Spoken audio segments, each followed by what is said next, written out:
It's a narrative we've heard over and over again, often from people who want to diminish Jordan's legacy. The claim is that Michael Jordan dominated a weak era. He didn't start winning until Magic got HIV, until Bird retired because of back problems, and until the Pistons run was done. People assume that because Jordan couldn't win in the 80s, but then won in the 90s, that it's because the competition weakened. But that's an opinion that's severely lacking context. When Jordan was losing in the 80s, Michael was performing at an MVP level, but Scottie Pippen hadn't developed into a co-star until about 1990. Up until that point, Jordan was a lone all-star with a collection of role players going up against the super teams of the 80s. As good as Jordan was, alone he wasn't enough to take down a collection of all-stars like Larry Bird, Kevin McHale, and Robert Parrish, or a Pistons team with Isaiah Thomas, Joe Dumars, Bill Laimbeer, and Dennis Rodman. It takes a team to win in the NBA, and once Scottie Pippen developed into a co-star, the Bulls never looked back. There's also the narrative that when the Bulls finally broke through and beat the Pistons in 1991, it was because the Pistons had become old and the Bulls were younger. This is a bogus narrative that does nothing but discredit the Bulls' greatness. The Pistons' best player, Isaiah Thomas, was only 29 years old. Joe Dumars was 27 years old, Mark Aguirre was 31, Bill Laimbeer was 33, and Dennis Rodman was 29. Most of their best players were in the prime age of their careers, yet the Bulls were too much for them. At that point, we had seen the Bulls and Pistons face each other in the playoffs 4 years in a row.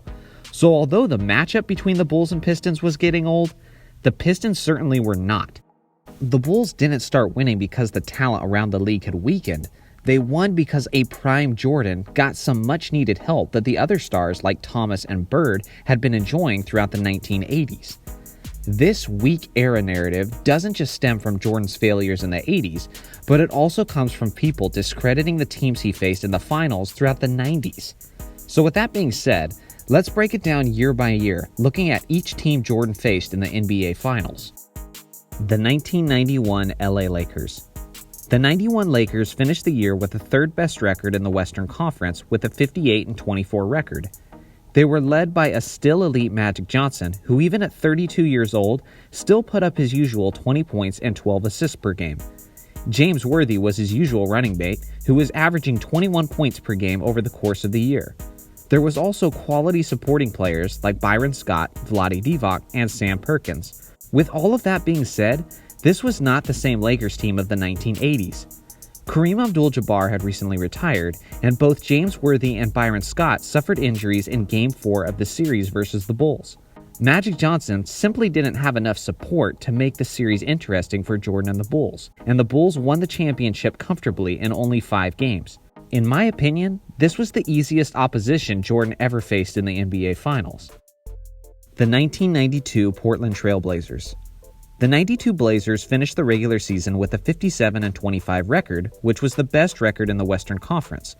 They were coached by Rick Adelman, who was a respected coach around the league and an annual Coach of the Year candidate. Adelman won nearly 60% of his games over his career and regularly coached teams into being elite squads defensively. This Portland team was no exception, as they were ranked the third best team in the league defensively that year. They were obviously led by Clyde Drexler, who was in the prime of his career, averaging 25 points, 7 boards, and 7 assists. Clyde was the second best shooting guard in the league behind Jordan. Behind their superstar in Clyde, they had plenty of depth to back him up. Clyde's co-star was the point guard Terry Porter, who averaged nearly 20 points per game and orchestrated the team's elite offense. Terry was also one of the most lethal and efficient three-point shooters in the game, which helped spread the floor for the Blazers. At small forward, they had the 29-year-old Jerome Kersey, who just 2 years prior was averaging 20 points per game of his own. They also had Buck Williams at power forward, who was a walking double-double. He was the Rookie of the Year his first year in the league, and Buck was also one of the best defenders in the league at his position. Buck made 4 all-defense teams and was a 3-time NBA All-Star. On top of all of that, they had other quality and veteran players with experience, like the scrappy Danny Ainge, Clifford Robertson, and Kevin Duckworth, and each of those guys had made All-Star appearances in their careers. The deep Blazers had a total of 6 players who averaged double-digit scoring that year, compared to the Bulls, who only had 3 players, Jordan, Pippen, and Horace Grant. So I think you get the point. This Blazers squad was absolutely loaded with talent, and although many of the names on that team have since been forgotten, it would have been absolutely ludicrous in 1992 if you had said their team was weak. The 1993 Phoenix Suns. The 93 Suns had finished the NBA season with a 62-20 record, which was the best record in the entire NBA. Not only did they have the best record in the league and the league's top-rated offense, but they also had the league MVP. Charles Barkley was one of the greatest players in NBA history, who was just 29 years old and coming off of a season where he averaged 25 points, 12 rebounds, and 5 assists. Helping Barkley was an elite 26-year-old point guard, Kevin Johnson, who was a 3-time All-Star and had been on 5 All-NBA teams. Kevin Johnson, the energy and effort behind the Suns season, and had averaged 18 points and 9 assists that year. On this year's Suns was also the recently acquired Danny Ainge, who crossed paths with Jordan a lot in the playoffs. They also had Dan Marley, who was one of the best wing defenders in the NBA at this time, and was also an elite three-point shooter who was chipping in 17 points per game that season. Add in quality veteran scorers like Tom Chambers and Cedric Ceballos, and what you have is one of the greatest teams ever to fail to win a championship. I'm telling you guys, this Phoenix team was incredible. They had absolutely everything, but it just wasn't meant to be. The Bulls were clicking at the right time, and Jordan had arguably the greatest final series of any player ever, as he averaged an incredible 41 points, 8.5 rebounds, and 6.3 assists over a hard-fought 6-game series. The 1996 Seattle Supersonics. This Sonics team was another nasty one. The 96 Sonics finished their season with a 64-18 record, which was the best record in the Western Conference, but was still overshadowed by the Bulls' 72-10 record. They were coached by a Coach of the Year winner, George Karl, and with the exception of Jordan's Bulls, the Sonics had the best defense in the league that season. This Sonics group didn't have a single player who averaged over 20 points per game that season, but they were extremely gritty and well-balanced. They had their prime superstar tandem of Gary Payton and Shawn Kemp. Kemp averaged nearly 20 points and 11 boards and was known for his ferocity and aggression around the rim. Payton was also averaging almost 20 points, was an excellent facilitator, and was that season's steals champion and Defensive Player of the Year. Then you had Hersey Hawkins, who was a quality scorer and spark for the Sonics, Detlef Schrempf, a 6'9 small forward who was a 2-time Sixth Man of the Year winner who was averaging 17 points per game that season. These are the type of guys that people don't remember, but who are the difference makers in playoff basketball.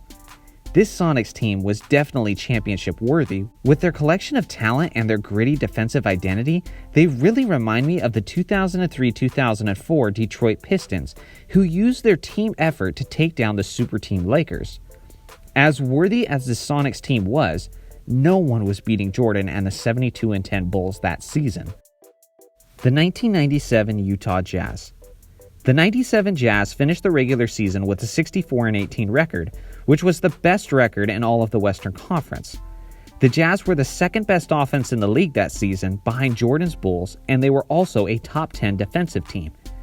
If you exclude Magic Johnson and Tim Duncan, then the 97 Jazz had arguably the greatest power forward ever and the greatest point guard ever in their starting five. Stockton and Malone were a dynamic, championship-worthy tandem on both the offensive end and the defensive end.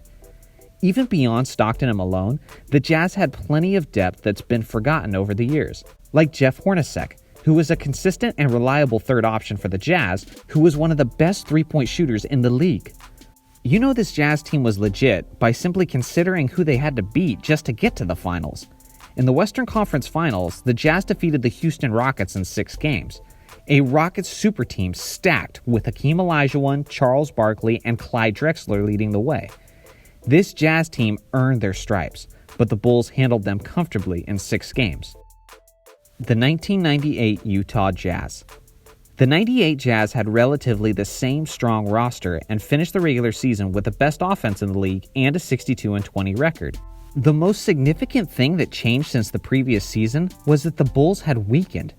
Jordan was 35 years old, Rodman was 37 years old, and Pippen was 32 and had missed nearly half of the season due to his laboring back problems.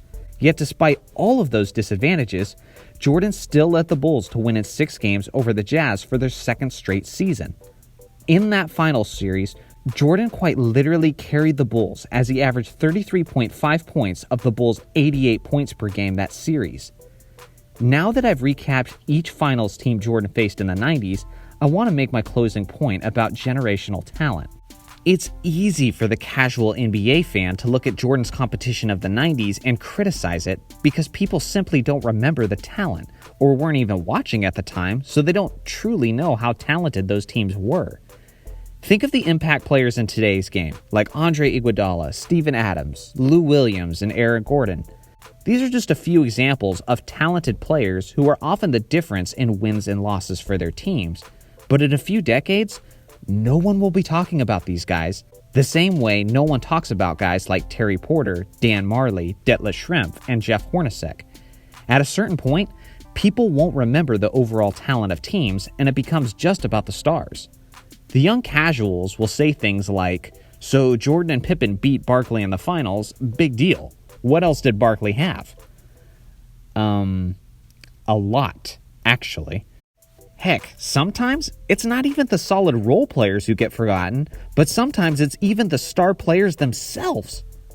A perfect example of a modern player who could eventually be forgotten is Paul George. Sure, he puts up great numbers and was even an MVP candidate for a while this year, but in 2 to 3 decades, people won't be talking about this guy. How do I know this? Because I've already seen it with guys like Adrian Dantley, Sidney Moncrief, Clyde Drexler, and Alex English. These were guys who averaged 25 to 30 points per game and carried their franchises year in and year out. But into the future, people generally don't talk about the greats who didn't win championships. So again, with that in mind, it's easy to see why people diminish Jordan's competition in the 90s, because when Jordan was playing in the 90s, he was the only one winning. And those are the ones we remember.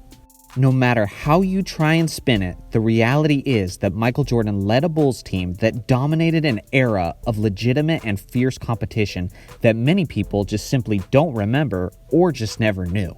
Thanks for watching my video, guys. Let me know in the comment section how you grade Michael Jordan's competition in the NBA Finals. Make sure to like and subscribe, and I'll see you guys in the next video.